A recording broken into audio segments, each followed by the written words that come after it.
এই একটা পাপ যদি কেউ না করে ইনশাল্লাহ সে জান্নাতে যাবে, যতই পাপ করুক না কেন। বাসায় মা বোন যারা আছে অনেকেই দেখা যায় চুল আশ্রয় চিরুনি পরে গেলে বলে আজকে মেহমান আসবে। কি আসবে আজকে? মেহমান আসবে আজকে বললেই শিরক। বাসা থেকে বের হচ্ছেন, আপনার পাঞ্জাবিটা একটু আটকে গেছে, আপনার স্ত্রী বলছে একটু বসে যান, অমঙ্গল হতে পারে, বসেন, বাস মুশরিক, শিরক হয়ে গেল। মুসলিম সমাজে রন্ধ্রে রন্ধ্রে শিরক। এখন রাস্তাঘাটে উঠতে বসতে পেপার পত্রিকা খুললেই শিরক। পেপার খুলবেন রাশিফল, সিংহ রাশি কন্যা রাশি, দিনটা কেমন যাবে বিশ্বাস করলেই মুশরিক হয়ে যাবে। রাস্তার পাশে টিয়া পাখি দিয়ে ভাগ্য পরীক্ষা করছে, হাতটা দেখে দেন তো ভাই কি আছে, বললেই শিরক হয়ে যাবে। আংটি বিক্রি করছে, আংটি পরলে রোগ ভালো হবে, হাতে দিল রোগ ভালো হবে এই উদ্দেশ্যে, মুশরিক। হাতে দিয়েছে রোগ ভালো হবে, আমার ডায়াবেটিস ভালো হয়ে যাবে, বিসমিল্লাহ, ব্যাস মুশরিক, নাউজুবিল্লাহ। এই আকীদা নিয়ে পড়লেই মুশরিক। মুসলিম সমাজে অহরহ শিরক আছে। আর আবু জেহেলের যুগে কি ছিল ভাই? আবু জেহেলের যুগে অনেকদিন বলেছি মেজর 5টা সমস্যা ছিল। কয়টা? মেজর 5টা, মাইনর সমস্যা অনেক, মেজর 5টা। এক, আবু জেহেলের যুগের বেশিরভাগ মানুষ শিরক করতো। কি করতো ভাই? লাত, উজ্জা, হবল, মানাত এইসব মূর্তি পূজা করতো। এখন হয়তো মুসলিম সমাজে এটা নাই ঠিকই, কিন্তু মুসলিমরা এখন কবর মাজার পূজায় শুরু করেছে, করে নাই? মুসলিমরাও এখন নেক্সট সুরতে ধোকা খাচ্ছে।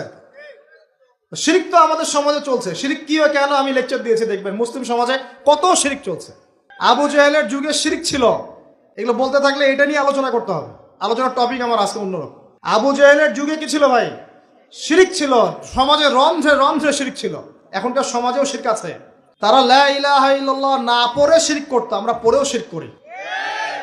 আল্লাহ পাক আমাদের সবাইকে শিরকের পাপ থেকে হেফাজত করুন বলি আমি। এই একটা পাপ যদি কেউ না করে ইনশাল্লাহ সে জান্নাতে যাবে, যতই পাপ করুক না কেন। জেনা করেছে, মদ খেয়েছে, মিথ্যা বলেছে, অনেক কিছু করেছে, শুধু শিরকের পাপ করে নাই, আল্লাহ তাকে মাফ করে দিবেন ইনশাআল্লাহ। বিশ্বাস করলেন না কথাটা?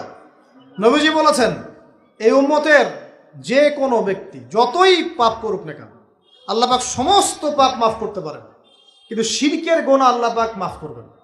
তওবা করে যদি মারা না যায় মাফ করবেন না। একটা এক্সাম্পল দিয়ে বোঝাচ্ছি, তাহলে ক্লিয়ার হয়ে যাবে। মনে করেন কেউ একজন জেনা করেছে, তওবা করার সুযোগ হয় নাই, মারা গেছে, নাউজুবিল্লাহ। এখন আল্লাহ পাক কিয়ামতের মাঠে এই জেনার পাপটা মাফ করে দিতে পারেন, যদিও সে তওবা করে নাই। যদিও সে তওবা করে নাই, আল্লাহ পাক এই পাপটাও মাফ করতে পারেন।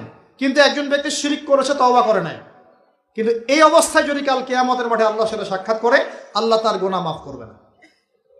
এই শিরক আর অন্য পাপের এই হলো পার্থক্য। তাহলে সবচেয়ে কোন বিষয়টা থেকে আমাদের বেঁচে থাকা উচিত ভাই? শিরক কি ও কেন, একটা বই পাওয়া যায়, কিনে নেবেন।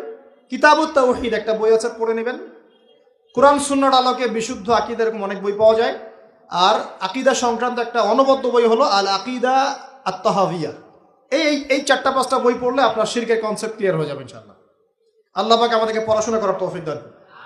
নবী সাল্লাল্লাহু আলাইহি ওয়াসাল্লাম বলছেন, যারা জিনা করছেন, অশ্লীল কাজ করছেন, আল্লাহ পাক তাদেরকে তিনটি করে 6টি শাস্তি দেয়। 3টি শাস্তি দেয় দুনিয়াতে, 3টি শাস্তি দেয় আখিরাতে। দুনিয়ার 3টি শাস্তি হচ্ছে তার চেহারার যে সৌন্দর্য, তার চেহারার যে লাবণ্য, এই লাবণ্য সৌন্দর্য আল্লাহ সুবহানাহু ওয়া তাআলা কেড়ে নেয়। তার চেহারার নূরকে আল্লাহ সুবহানাহু ওয়া তাআলা ছিনিয়ে নেয়, তার চেহারার মধ্যে আর কোনো নূর থাকে না। তার আয়ু আল্লাহ পাক কমিয়ে দেয়, তার হায়াত কমে যায়। 3 নম্বর নবী সাল্লাল্লাহু আলাইহি ওয়াসাল্লাম বলছেন, সে সবসময় দরিদ্র অবস্থায় থাকে।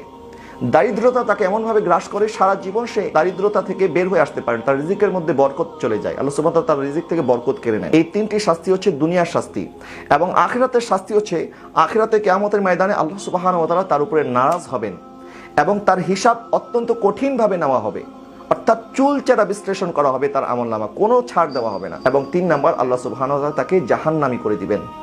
তাহলে এই 6টি শাস্তি, দুনিয়ার 3টি শাস্তি, আখিরাতের 3টি শাস্তি, এই শাস্তি থেকে যদি আমরা বাঁচতে চাই, তাহলে অবশ্যই আমাদেরকে জিনা এবং এই জিনা করার আগে যে সমস্ত ধাপগুলি আছে, ফাহিশা কাজে যাওয়ার জন্য যে সমস্ত রাস্তাগুলি আছে, এই সমস্ত রাস্তা থেকে আমাদের নিজেদেরকে বাঁচাতে হবে। যারা যুবক যুবতী আছেন, তরুণ তরুণী আছেন, তাদের এই সময়টা হচ্ছে সবচেয়ে গুরুত্বপূর্ণ সময় এবং শয়তান সবচেয়ে বেশি এই সময়টাতে মানুষকে ধোঁকা দেয়। এই সময়টা যদি আমরা ভালোভাবে পার করে দিতে পারি এবং শয়তানের ধোঁকা থেকে নিজেকে বাঁচাতে পারি, আমার আকা সাল্লাল্লাহু আলাইহি ওয়াসাল্লাম ইরশাদ করছেন, ইজা দাআতু ইমরাতুন যাতু মানসাবিন ওয়া জামালিন ফাকাল ইন্নী আখাফুল্লাহ। যখন কোনো সুন্দরী যুবতী রমণী কোনো যুবককে দাওয়াত দেয়, গুনাহ করার জন্য। আর ওই যুবক যদি এই দাওয়াতকে ফিরিয়ে দেয় যে না আমি আল্লাহকে ভয় করি, আমি কখনো এই গুনাহ করতে পারবো না, আমার আকা সাল্লাল্লাহু আলাইহি ওয়াসাল্লাম ইরশাদ করছেন আল্লাহ সুবহানাহু ওয়া তাআলা কিয়ামতের ময়দানে তাকে আরশে আজিমের ছায়া দান করবেন, যখন আল্লাহর এই ছায়া ছাড়া কোনো ছায়া থাকবে না। আমরা তো গুনার তালাশ করি, নবীজি বলছেন গুনাহ যদি তোমার তালাশ করে, যেই সুন্দরী নারীর জন্য তুমি পাগল ছিলে, ওই নারী যদি তোমাকে গুনার দাওয়াত করে আর তুমি যদি তাকে ফিরিয়ে দিতে পারো আল্লাহর ভয়ে, আমার আল্লাহ সুবহানাহু ওয়া তাআলা তোমাকে আরশে আজিমের ছায়া দান করবে। ইমাম ইয়াফি রাহমাতুল্লাহি আলাইহি ওনার রাওদাতুল ইয়াহিন কিতাবের মধ্যে লেখেন, এক যুবকের প্রতি এক নারী যখন আসক্ত হয়েছে, ওই নারী তার দোকানে গেল এবং দোকান থেকে অনেক মাল সামান খরিদ করলো এবং ওই পুরুষকে বলল যে আমার এই মালগুলি আমার ঘরে পৌঁছিয়ে দাও।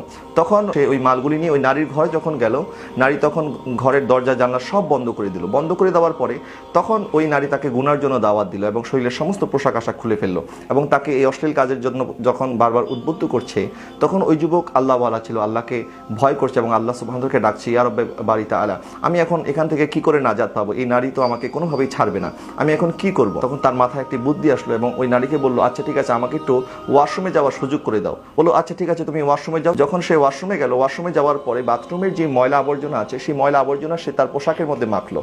যখন পোশাকের মধ্যে মেখে সে বের হয়ে আসলো, তখন ওই নারী যখন দেখলো এই অবস্থা যে সে তার বাথরুমের ময়লা নিজের গায়ের মধ্যে মেখেছে, তখন তাকে বলছে, আরে তুমি তো একটা পাগল, তুমি বাথরুমের ময়লা নিজের গায়ের মধ্যে কেন মেখেছো? আর আমি একটা পাগলকে এতদিন ভালোবেসেছি, যাও ঘর থেকে বের হয়ে যাও। যখন তাকে ঘর থেকে বের করে দিল, তখন ওই যুবক আল্লাহর দরবারে শুকরিয়া আদায় করে বলল, ইয়া রব্বে বারি তাআলা, আমি আমার পোশাক তো ময়লা করেছি কিন্তু আমার শরীরকে ময়লা হতে দেই নাই। তখন ওই যুবকের এই আমল আল্লাহর দরবারে এতটা পছন্দ হয়েছে, ওই যুবক একটি পুকুরের মধ্যে গিয়ে যখন গোসল করলো, ওই যুবকের শরীর থেকে মেশক আম্বরের সুঘ্রাণ আসতে শুরু করলো। তার নাম ছিল মুগীরা। তখন মানুষ তার মেশক আম্বরের সুঘ্রাণ পেয়ে তাকে মুগীরা মুশকি নামে ডাকতো। এটা আল্লাহ সুবহানাহু ওয়া তাআলার পুরস্কার। আল্লাহ সুবহানাহু ওয়া তাআলার ভয়ে যদি আমরা আমাদের চরিত্রের হেফাজত করতে পারি, আমাদের নফসের তাড়না থেকে, শয়তানের ওয়াসওয়াসা থেকে যদি আমরা নিজেদেরকে বাঁচাতে পারি, আল্লাহ সুবহানাহু ওয়া তাআলা কিন্তু আমাদেরকে বাঁচার রাস্তা তৈরি করে দিবেন এবং গুনাহ থেকে নিজেকে বাঁচাবেন। এবং আল্লাহ পাক আমাদের জন্য, আমরা যদি পবিত্র হই, আল্লাহ পাক আমাদের জন্য কিন্তু এরকম পুত এবং পবিত্র স্ত্রীর ব্যবস্থা করবেন। এবং নারী, আমার বোন যারা শুনছেন, তারাও যদি নিজেদেরকে এই সমস্ত গুনাহ থেকে বাঁচাতে পারেন, অবশ্যই অবশ্যই আল্লাহ সুবহানাহু ওয়া তাআলা আপনাদের জন্য একজন নেককার স্বামীর ব্যবস্থা করে দিবেন। আমরা যেমন, আমরা কিন্তু আসলে তেমনই পাবো। সারাদিন নায়িকাদের ছবি দেখতে থাকি, সারাদিন সিনেমা দেখতে থাকি, সারাদিন অশ্লীল দৃশ্য দেখতে থাকি, আর আমার স্ত্রী একদম নেককার পরহেজগার হবে, এটা কি আসলে চিন্তা করাটা সমীচীন হবে? কখনোই না। আমি যেমন, আমার যিনি সহধর্মিণী হবে সে তো তেমনই।